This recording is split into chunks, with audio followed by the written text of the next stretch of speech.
Had you guys heard about Bitcoin before? Yes?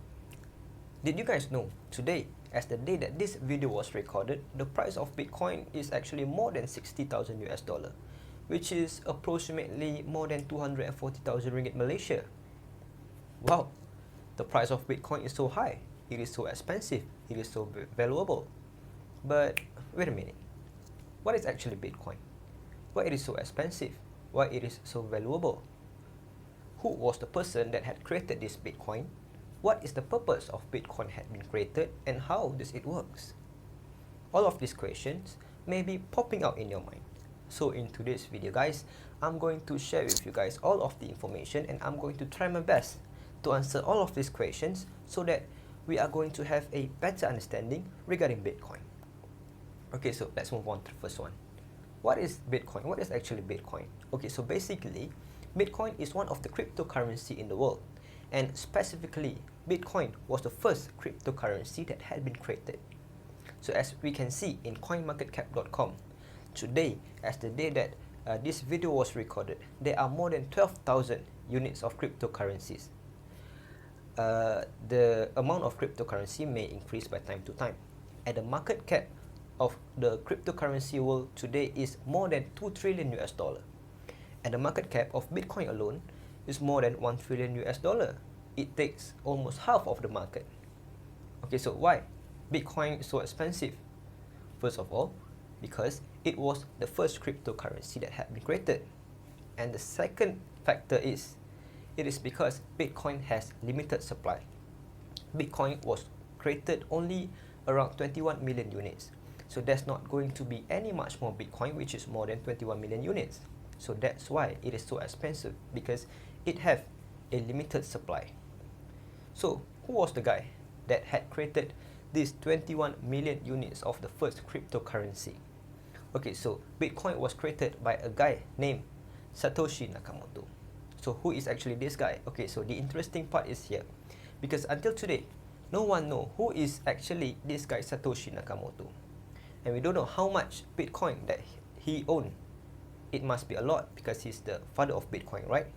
Okay, so based on robreport.com, Satoshi Nakamoto, the so-called as father of Bitcoin, he appeared out of the ether in 2008 and disappeared just as abruptly 3 years later, after establishing the world's first cryptocurrency. So after he had created the first cryptocurrency Bitcoin, he disappeared. Okay, so why this guy Satoshi Nakamoto created this Bitcoin? Okay, so let's go straight to the point. It is because he wants to replace our current fiat currency or our current traditional finance system, which involving third party or centralized organization, or we so called as bank. Okay, so for example, I want to buy something by using my bank card. The bank are going to verify whether I have enough balance, who's the receiver, do I have any outstanding amount that I need to pay. Then if I have enough criteria, the bank are going to approve my transaction.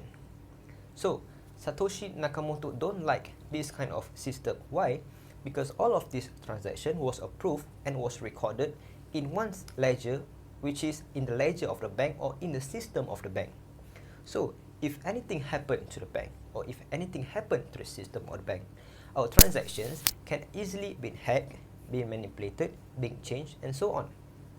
So that's why Satoshi Nakamoto created Bitcoin by using blockchain technology. Okay, so basically, what is blockchain technology? Based on Euromoney.com, blockchain is a system of recording information in a way that makes it difficult or impossible to change, hack, or cheat the system. Okay, so why? It is because blockchain is essentially a digital ledger of transactions that is duplicated and distributed across the entire network of computer system on the blockchain. Okay, so I'm going to give you one simple example. If I want to buy something by using cryptocurrency, my records of transactions are going to be recorded in the blockchain, and in the blockchain there are millions of ledgers. Okay, so the entire network of blockchain contains a lot of ledgers that recording our transaction. So if someone want to hack, want to change, or want to edit the transaction, they need to go through and edit all of the ledgers. If someone edit or change in one of the ledger of the blockchain, the other ledgers are not going to match and it's going to be rejected. So all of these transactions can easily be verified or identified by all of us. So that's the difference between our current traditional financial system, which is only using one system, which is the system of the bank, and blockchain system, which is using the entire network of blockchain. There's millions of ledger in the blockchain if to compare with only one ledger in the bank. So this is what we so call as decentralized finance. Okay, our current traditional bank is centralized finance, because we don't need, by using blockchain, we don't need any third party in order to make transaction. If using our current centralized finance, we need to make payment through bank, but if with blockchain, we can send directly our money to the person. Okay, so guys, this is basically what I want to explain to you guys about blockchain and Bitcoin. So in conclusion, in today's video, we already know what is Bitcoin, where is it come from.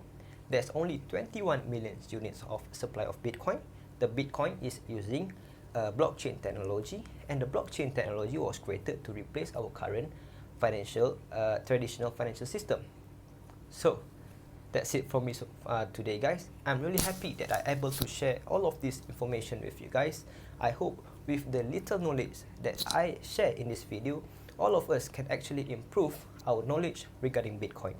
Thank you for listening. Assalamualaikum.